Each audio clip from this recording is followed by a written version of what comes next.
बिस्मिल्लाहिर्रहमानिर्रहीम। अस्सलाम वालेकुम व्यूअर्स, आपका साथी जी हम आपकी खिदमत में एक टॉपिक के साथ हाज़िर खिदमत है जिसका तल्लुक़ हमारी मुआशरती ज़िंदगियों के साथ है। बड़ा अहम जो है वो तल्लुक़ है, तो इसको समझने की ज़रूरत है।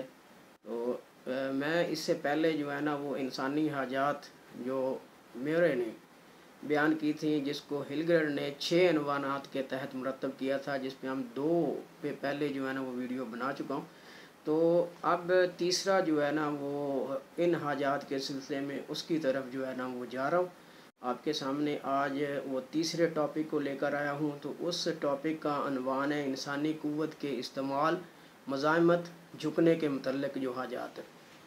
तो चूँकि हमारा तल्लुक़ मुआशरे के साथ है और ये चीज़ें जो है ना इंसानी क़ुव्वत का इस्तेमाल, मज़ाहमत, झुकने के मतलब जो हाजात हैं, ये हमारी ज़िंदगी का हिस्सा है। तो हिलगर ने इस 9 में दर्ज झेल जो है ना वो हाजात बयान की हैं। तो उसको हम देखते हैं। सबसे पहला है इसमें गलबा, डोमिनेंस। तो कौन जो है वो शख्स नहीं चाहता कि वो गलबा हासिल करे, दूसरों पर कंट्रोल करे और हुकूमत करे। तो ये तो इंसानी जबिलत में भी शामिल है। तो ये गलबा की जो है ना हाजत, ये बड़ी जो है ना अहम हाजात में से एक हाजत है इसमें।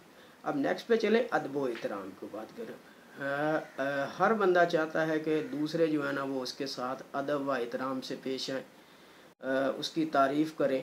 तो ये भी होता है, बुज़ुर्ग भी चाहते हैं, हमारे ऑफिसर्स भी चाहते हैं कि लोग हमारी खिदमत करें, हमारी पैरवी करें। तो इस जब एक दूसरे के दिल में दूसरे के लिए अदब व एहतराम होगा तो एक रूहानी खुशी भी जो है ना वो बंदे को मिलती है। तो अदब व एहतराम जो है वो एक अहम जो है ना वो इंसानी हाजत है। उसके बाद है मुशाबियत, सिमिलेंस में कि इसमें होता क्या है कि इंसान दूसरों की जो है ना वो नकल करता है। तो ये इनसे रेस भी करता है और इनकी निकाली भी करता है और इनसे मुशाबियत जो है ना वो भी इख्तियार करने की कोशिश करता है। देखें, लोग हेयर स्टाइल में, ड्रेस में जो है, बोलने में जो है ना वो लोगों की नकाली करते हैं और मुशाबियत इख्तियार करते हैं। वैसे ही तकरीरें करेंगे, वैसे ही जो है ना वो मोबाइल सुनेंगे, वैसे ही जो है ना वो ड्राइव करेंगे। तो ये सारी सूरत हाल जो है वो हमारे सामने आती है। उसके बाद अगली जो हाजत है इस सिलसिले में वो है खुद मुख्तारी, यानी ऑटोनॉमी। इसमें तो कोई भी बंदा जो है ना वो मज़ाहमत करने वाले को जो है ना वो अच्छा नहीं समझता, आज़ादी हासिल करने की कोशिश करता है। और इस मामले में खुद मुख्तार रहने की जो हाजत है वो उसके ज़िम्मन में ज़रूरी होती है। तो कोई बंदा नहीं चाहता कि उसकी खुद मुख्तारी पे आँच आए और लोग मज़ाहमत करके उससे उसकी खुद मुख्तारी छीन लें और उसे ग़ुलामी में ले जाएं।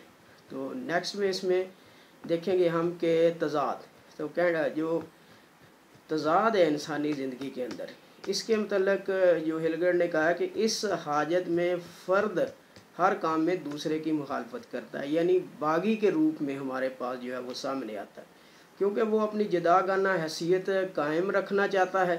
दरअसल मुतज़ाद सिमत में चलने की ये हाजत है। तो फिर हमारे मुआशरे में जब कोई हमारे जो मुआशरती इक़दार हैं, जो हमने स्टैंडर्ड सेट किए हुए हैं, उनके ख़िलाफ़ चलता है तो फिर हम उसे जो है ना वो बागी कह देते हैं। हालांकि यहाँ थोड़ा सा जो है ना वो तवक्कुफ़ करके रुक के इस पे सोचने की ज़रूरत होती है कि हो सकता है कि वो जो मुखालिफ नुक्ता नज़र रखने वाला है वही दुरुस्त हो और उसी की राय या उसी का जो ख्याल और आइडिया, थेरी वगैरह है वो दुरुस्त हो और वो मुल्क, कौम व रियासत सब के जो है ना वो फ़ायदे में हो। तो ये चंद एक जो हाजात थी जो हिलगर ने बाब नंबर जो है ना वो 3 में जो मेरे की हाजात की दर्जाबंदी थी, इंसानी हाजात या नीड्स थी, उसमें ये कुछ इसको बयान किया है। इसको मैं थोड़ा सा दोबारा दोहराऊंगा। इसमें गलबा है, अदब व एहतराम है, मुशाबहत है, खुद मुख्तारी है और तज़ाद है। तो इन चीज़ों को मद्देनज़र रख के अगर हम बच्चों की तरबियत करेंगे तो इंशाअल्लाह ताला हम अपने मकसद में भी कामयाब हो जाएंगे और बच्चों को अच्छा शहरी भी बना सकेंगे। Thank you so much to listen the video.